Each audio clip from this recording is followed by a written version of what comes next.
Thanks for joining me at this later time today, but we had a bunch of life happening this morning. All right, today's topic, how moms today are different than in the past.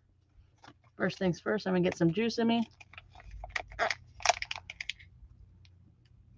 All right, now my brain can work. All right, first things first, wherever you're watching, like, subscribe, hit a comment, type in a comment, and share to a friend that needs to hear this.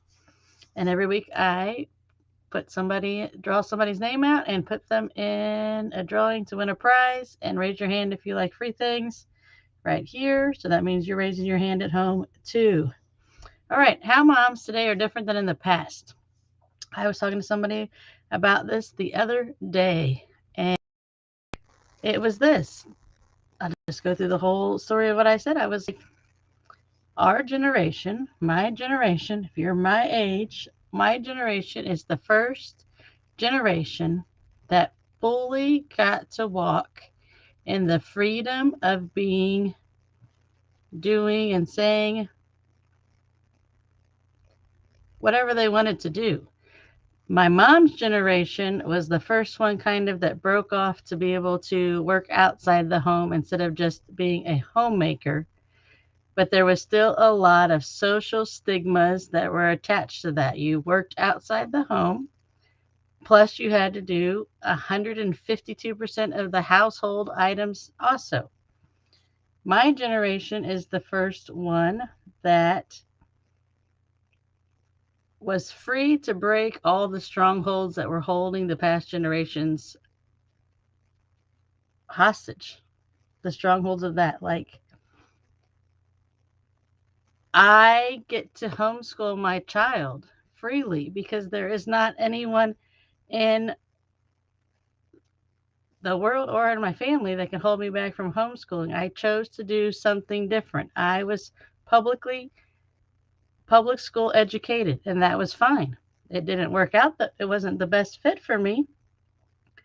And my parents were very good advocates at the school, but they weren't fully able to live in the freedom of choosing something totally different like I did to choose to homeschool my child. But they did start the beginning of generational breaking of bondage. Like, I'm left-handed. Here's my hand, left-handed. My mother and my grandmother's generation would have had their hand bound to make them become a right-handed person. And like I said, I'm in between generation. My parents are older, and they had a left-handed child. Left-handed child think totally different than everybody else. So you can switch hands for them, but their brain is not going to think any differently because it's very much left hand, right brain, left hand. So they were very big advocates about going to school when my kindergarten or first grade teacher wanted to say, Cindy needs to pick a hand. And they said, no, Cindy doesn't need to pick a hand. If Cindy wants to cut with the left hand sometimes, that's fine. If she wants to cut with the right hand sometimes, that is fine. It is okay. So that was the beginning of my parents changing and having generational change in their family. They told people, no, we're not going to do that. We're not going to do the same thing that we've always been doing. And guess what? To this day, I can still cut with both hands, which really works out well because we still very much live in a right-handed world. And I understand that back then and even today, things are geared to right-handed people. Farm machinery was right-handed. If you try to operate it left-handed, you would probably not have your arm anymore. So as I grew up, I learned to play sports right-handed because, it was offered to me in PE class, right-handed equipment. So in order for me to participate in that activity, I had to use my right hand anyway, which makes it all right since I'm mostly ambidextrous. I went to my freshman year of college, sat in a lecture hall of 300 people in a very old building with the pull-out little desk made out of wood. It's so small that you can't even get a modern day notebook on it. Guess what they had there? All right-handed ones. There wasn't even a left-handed one at the end of the row. So I get it. But that's how moms are doing things different. They're doing it because there's a problem that needs to be solved. My child thinks differently. I knew what public school would do to my differently thinking child. It would ruin her instead of blossoming her into what God put her here and created her to do. And she is absolutely flourishing in homeschool. But we chose to do something differently. And I know that's a big, scary word, doing something different. And it's okay. It's okay to do something different. It's going to take a lot of strength and a lot of courage and a lot of energy to do something different. But if you know it's the best thing for your child, or you know it's the best thing for your health, or you know it's the best thing for your family, then it's the best thing.